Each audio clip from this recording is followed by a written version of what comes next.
BD news. नमस्कार, मैं हूं आपके साथ वैशाली वर्मा और आप देख रहे हैं बीडी न्यूज।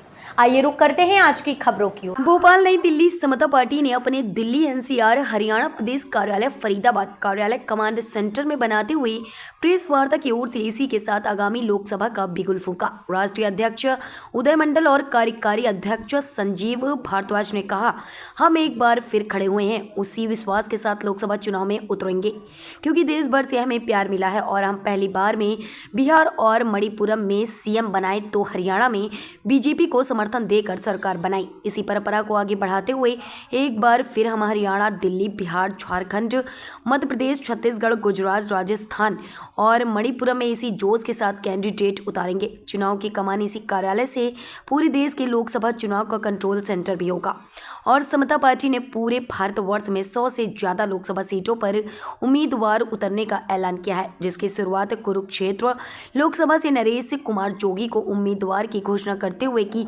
उनके क्षेत्र में चल रहे चुनावी प्रचार की सराहना करते हुए उन्हें जोरों शोरों से नारेबाजी कर सम्मानित भी किया। और मैं उदय मंडल। सबसे पहले तो मैं आपको बताना चाह रहा हूं कि समता पार्टी वही पुरानी समता पार्टी है जो वर्ष 1996 में हरियाणा के अंदर 24 सीटों पर विजय प्राप्त की थी और समता पार्टी एक बार फिर से हरियाणा आ चुकी है।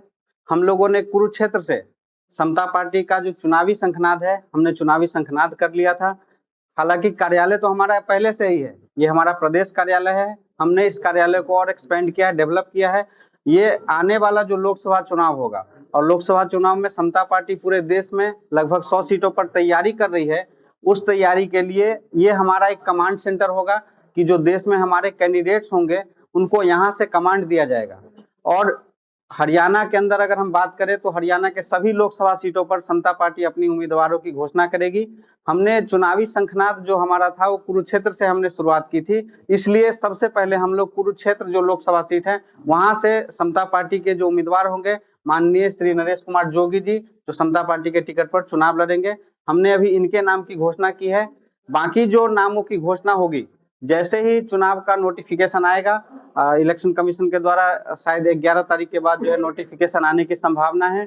उसके जस्ट बाद हमारी जो पार्लियामेंट्री बोर्ड है, समता पार्टी की पार्लियामेंट्री कमेटी है, वो डिसाइड करके और जो है हमारे और भी कैंडिडेट की घोषणा करेगी। हालांकि कई राज्यों में हम लोग चुनाव लड़ रहे हैं और यह चुनाव हमारे लिए बहुत ही महत्वपूर्ण होगा।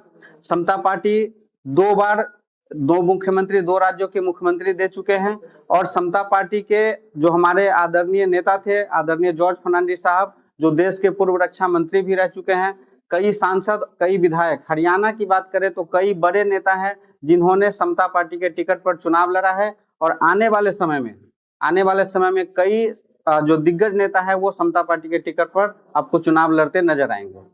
इसके लिए हमारी एक टीम बनी हुई है, हमारी कमेटी बनी है, कोर कमेटी इसका पूरा स्क्रूटनी करेगी, इसकी पूरी जांच करेगी। आगे हमें किसी भी क्षेत्र में हमें कैंडिडेट उतारना है, नहीं उतारना है, उससे पहले हमारी क्या रणनीति, क्या कूटनीति होगी, उसकी सारी हमारी तैयारियां कोर कमेटी हमारी कर रही है। पहले प्रोफाइल आना, प्रोफाइल शॉर्टलिस्ट होना, उस क्षेत्र को जाके पूरा देखना। आप सब बैठे हुए जितने मीडिया बंधु हैं वो हमारी सारी स्क्रूटनी करके देंगे। हमें आप सब हमें सपोर्ट करेंगे कि समता पार्टी का पहले ये नाम रहा है, अब हमें इस कैंडिडेट को उतारना चाहिए, नहीं उतारना चाहिए। आप सभी हमारे अभी आपको प्रत्याशी तमाम आ रहे थे, लेकिन अब आपको सभी दलों के प्रत्याशी आ रहे हैं, तो ऐसे में किसको समझौता करेंगे? क्योंकि आप बीजेपी समर्थित थे पहले। बीजेपी समर्थित कह सकते हैं क्योंकि एनडीए बनाया ही श्री जॉर्ज फर्नांडिस जी द्वारा, कह सकते हैं बिल्कुल बीजेपी से समर्थित थे, बीजेपी सपोर्टिंग थे, इसमें कोई डाउट नहीं है। लेकिन आज की डेट में हमारा पर्पज एक ही था समता पार्टी को बनाने का। हमें चाहिए था समाजवाद, राष्ट्रवाद, लोकतंत्रवाद चाहिए था, जो आज नहीं नजर आ रहा है। देश हमारा पहले 2 पार्ट में बटा हुआ था, हिंदू और मुस्लिम में। आज हमारा देश छोटी छोटी जातियों में बट गया है, हमें उसे खत्म करना है। 1947 से पहले जो हमारा देश था इसमें कोई जाति, कोई धर्म नहीं थी, एक ही था कि सभी हिंदुस्तानी है। 1947 वाला वो हमें राष्ट्रवाद, समाजवाद हमें लेके आना है। और जब हम विकास की बात करें तो जो आज के रेट में हमसे करीब 40-50 साल आगे मलेशिया, ऑस्ट्रेलिया, वो विकास हमें इस देश में लेके आना है। ये है पर्पज, ये है मुद्दा, ये है मकसद समता पार्टी को वापस करने का। समाजवाद